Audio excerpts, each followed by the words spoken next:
8.5 বছর দেশের জন্য রেমিডেন্স পাঠাইছি, কিন্তু এই ফ্যাসিবাদী হাসিনা আমার সন্তানের, আমার একমাত্র একটাই ছেলে, আমার 2টি মেয়ে 1টি ছেলে, এই আমার ছেলের লাশ উপহার দিছে আমাকে। তাই এই ফ্যাসিবাদী হাসিনাকে বাংলার মাটিতে, ইন্ডিয়া থাকুক আর 7 আসমানে থাকুক, ওকে বাংলাদেশে, আমি আগেও বলছি, আপনারা দেখছেন বিভিন্ন মিডিয়াতে, এই মেট্রো রেলের জন্য এই হাসিনা কাঁদছে। এই মেট্রো রেল হাসিনার বাপের টাকা দিয়ে করে নাই, আমাদের জনগণের টাকা দিয়া, আমাদের প্রবাসীর টাকা দিয়ে এই মেট্রো রেল করা হয়েছে।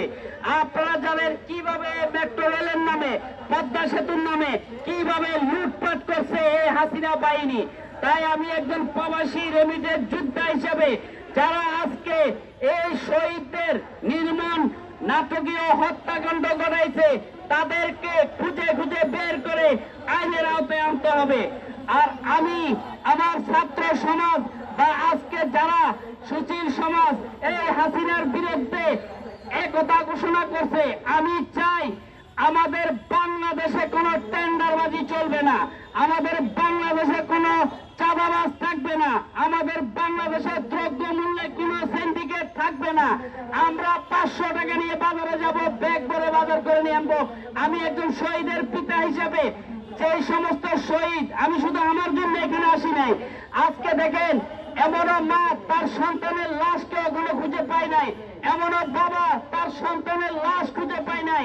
আপনারা জানেন এই হাসিনা যাত্রাবাড়ি লাস্ট দিন 5 তারিখ আমি যাত্রাবাড়ি থানার সামনে ছিলাম। আমার জানা মতো ওই দিন মিনিমাম 5,600 লোক যাত্রাবাড়িতে মারা গেছে। আমার ডাইনে বামে আমি 20,030 জন লাশ আমি নিজে ভেঙে উড়ে দিয়েছি। তা আমি এই লাশ যারা আজকে শহীদ হয়েছে, যারা আহত হয়েছে, যারা ক্ষতিগ্রস্ত, কেউ চোখ নাই, হাত নাই, পাও নাই, তাদের যেন সর্বোচ্চ বাংলাদেশের যদি ট্রিটমেন্ট না হয়, বাইরের রাষ্ট্রে যেন নিয়ে তাদেরকে ট্রিটমেন্ট করানো হয়। আর যারা শহীদ ফ্যামিলি আছে, তারা প্রত্যেকে যেন ডাক্তার ইউনূস সাহেবের নেতৃত্বে, আজকে যারা আপনারা এখানে আসছেন, আপনারা কেউ কিন্তু টাকার জন্য আসেন নাই, আপনারা শহীদদের কষ্ট, দুঃখ, দুর্দশা দেখে আপনারা কিন্তু এখানে আসছেন। ঠিক আমি একজন আজকে বাবা হিসেবে, দেখেন গত 24 তারিখে আমার বিশেষ শেষ হয়ে গেছে। আমি এখন বিদেশ যাইতে পারবো কিনা আমি অনিশ্চিতভাবে ভুগছি। তো যাই হোক, আমি ভিসার ব্যবস্থাটা করছি। আমার যাওয়ার জন্য এখন টিকিটের টাকা লাগে, আমার ফ্যামিলি একটু সাফার হচ্ছে। যদি আমি বাংলাদেশের একজন রেমিডেন্স যোদ্ধা হিসাবে, শহীদের বাবা হিসাবে, আমি চাই এই বাংলাদেশের যে নাটকীয় হত্যাকাণ্ড করছে এটার একটা সুস্থ তদন্ত হোক। আর এই ফ্যাসিবাদী হাসিনা, আওয়ামী লীগ, যুবলীগ, ছাত্রলীগ, স্বেচ্ছাসেবক লীগ, যত লীগ আছে, এই লীগদেরকে ধরে এনে শাহবাগের চত্বরে ফাঁসি দেওয়া হোক। আর আপনারা জানেন টিপি হারুন, এই বাতেরোডের হারুন, ওই বাংলাদেশের কত টাকার মালিক আমরা নিজেরাও জানি না মনে হয়। ওই বাংলাদেশের মিনিমাম 10,000 কোটি টাকার মালিক, ওইটা মনে কম হবে, আরো বেশি হতে পারে। এই বাতেরোডের হারুন, বিপ্লব কুমার সরকার, যারা এই নাটকীয় হত্যার নেতৃত্ব দিয়েছে, তাদের প্রত্যেকটা লোককে খুঁজে খুঁজে আইনের আওতায় আনতে হবে।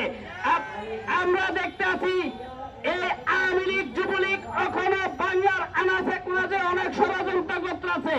আমার ছেলে জিসান মারা যাওয়ার পরে আমি আমার ছেলের লাশ আমার গ্রামের বাড়ি লাকসামে মেরে দিতে পারি নাই। ওলামা লীগ, ছাত্রলীগ, ওয়ার্ড কাউন্সিলর আমার ছেলের লাশ নিয়ে যেতে দেবে আমাকে। তাই আমি আপনাদের মাঝে আমি মামলা করছি সিএমএম কোর্টে। আমার মামলার জন্য আপনারা দেশবাসী, আপনারা এটা নিয়ে প্রতিরোধ গড়ে তোলেন। আমি তাদেরকে আসামি করছি। শেখ হাসিনা, সজীব ওয়াজেদ জয়, বাংলাদেশের যে দরবেশ বাবা, এই দরবেশ বাবা বাংলাদেশের অর্ধেক টাকা নিয়ে গেছে। এই দরবেশ বাবা সহ আমি অনেককে আসামি করছি। আপনারা আমাকে সহযোগিতা করবেন। আর যারা আমার ছেলেকে লাশ এই লাকসামে মাটি দিতে পারে নাই, আমি যেন তাদেরকে ইমিডিয়েটলি আইনের আওতায় আনতে পারি, এই পুলিশের সহযোগিতা বা এই ছাত্র বাবাদের সহযোগিতা আমি কামনা করছি।